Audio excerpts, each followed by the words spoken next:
और ये संविधान बाबा साहब अम्बेडकर ने हमको दिया। किसने दिया?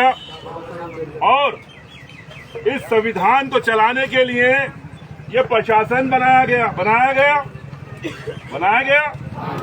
मगर आज हालत कैफियत ये हो रही है कि जो प्रशासन संविधान का रक्षक है वो संविधान के भक्षक बन चुके हैं। क्या बन चुके हैं? हालत कैफियत क्या हो रही है कि अभी डिंपल मीणा मूक बधिर बच्ची हिंडौन के अंदर उसको जलाया गया, उसका रेप किया गया। 10 दिन तक बच्ची एसएमएस के अंदर एडमिट थी। कहां पे एडमिट थी? मगर इस प्रशासन ने उस बच्ची का बयान नहीं लिया। सही बता रहा हूं मैं आपको। पहला आयोग क्या कहता है कि बच्ची जो है जली, काय से जली? बिजली से जली। दूसरा आयोग क्या कहता है कि बच्ची जो है पेट्रोल से जली। काय से जली? मगर कैफियत देखिए कि 10 दिन के अंदर प्रशासन ने उसका बयान, पहली जो रिपोर्ट आई उसकी यहां पे जो ली गई उसमें पुष्टि होती है कि बच्ची के साथ बलात्कार हुआ।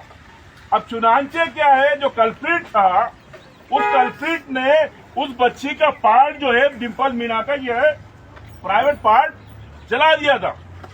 काय से जला दिया था? पेट्रोल से। काय से? अब क्या होता है कि जब दूसरी रिपोर्ट आती है तो उसके अंदर बलात्कार की पुष्टि, क्योंकि 10 दिन के अंदर कितने हालात बदल जाते हैं ये सब जानते हैं। बच्ची का इंतकाल हो जाता है 10 दिन बाद। अब आप ये देखिए कि जो कल्प्रिट है, जिसका कल्प्रिट है उसका अंदर नाम है, वो भजन लाल शर्मा का दूर का रिश्तेदार है। अब देखो आप क्या बन रही है पोजीशन कि पुलिस प्रशासन उस बच्ची के माँ बाप को हत्यारा बता रहा है। अब क्या बता रहा है? और उसको अरेस्ट कर लिया, मामा को भी अरेस्ट कर लिया। क्या कोई माँ बाप अपनी बच्ची को मारेंगे क्या? और अलग अलग तरीके की स्टोरी बनाई गई, अलग अलग तरीके की स्टोरी बनाई गई है और वो लोग अभी जेल में हैं। और दूसरी चीज मैं बताऊं आपको कि डिंपल मीणा के दादा दादी डिंपल मीणा के छोटे छोटे भाई बहनों के साथ शहीद स्मारक पे 4 महीने से बैठे हुए हैं। प्रशासन कोई सुनवाई। अब उन बच्चों को यतीम किसने करा? प्रशासन ने करा, इस हुकूमत ने करा। इस सरकार का क्या काम होना चाहिए था कि डिंपल मीणा के जो माता पिता है उनको तो तुमने अरेस्ट कर लिया करफिट बता करके और उनको जबरदस्त टॉर्चर करा, और वो आज भी यही कह रहे हैं कि हमने क्यों करेंगे। और जो कल्प्रिट था उसकी ना तो गिरफ्तार करा, क्या नाम था उसको?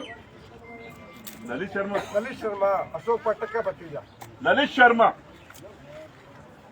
जिसको के एफआईआर में नाम भी दिया गया। ना तो उसको अरेस्ट किया गया, ना उसके ऊपर इन्वेस्टिगेशन किया गया, ना ही उसका नार्को टेस्ट। अब आप अंदाजा लगा सकते हैं कि इस तरीके के हालात हमारे यहां पर है कि प्रशासन किसके दबाव में और कैसे काम कर रहा है। अब हमारी बहन का यहां पर रेप होता है, उठा के लेके गए। मकान किसका था उनको ये मालूम है कि किसके मकान के अंदर हुआ। उसको जबरदस्त टॉर्चर करा, उसको मरी हुई हालत में छोड़ के फेंक के गए। भाई साहब, ये प्रशासन उन कल्प्रिटों को अच्छी तरीके से जानता है। 9 तारीख का वाकया हो गया, 2 तारीख का हो गया सर, आज 12 तारीख है। 12 तारीख है आज। 10, 11, 12, 3 दिन हो गए, अभी तक किसी कल्प्रिट को गिरफ्तार, 2 के अलावा किसी जो मेन कल्प्रिट है उनको गिरफ्तार नहीं किया गया। नहीं किया। हम क्यों हैं यहाँ पर? अगर यही कांड अगर किसी पुलिस वाले की बच्ची के साथ हो जाता, किसके साथ हो जाता, तो ये लोग क्या करते? ये कल्प्रिट नहीं होता तो कल्प्रिट के घर वालों को उठा के ले आते, उनके घर वालों को। अरे गलत कह रहा हूं क्या?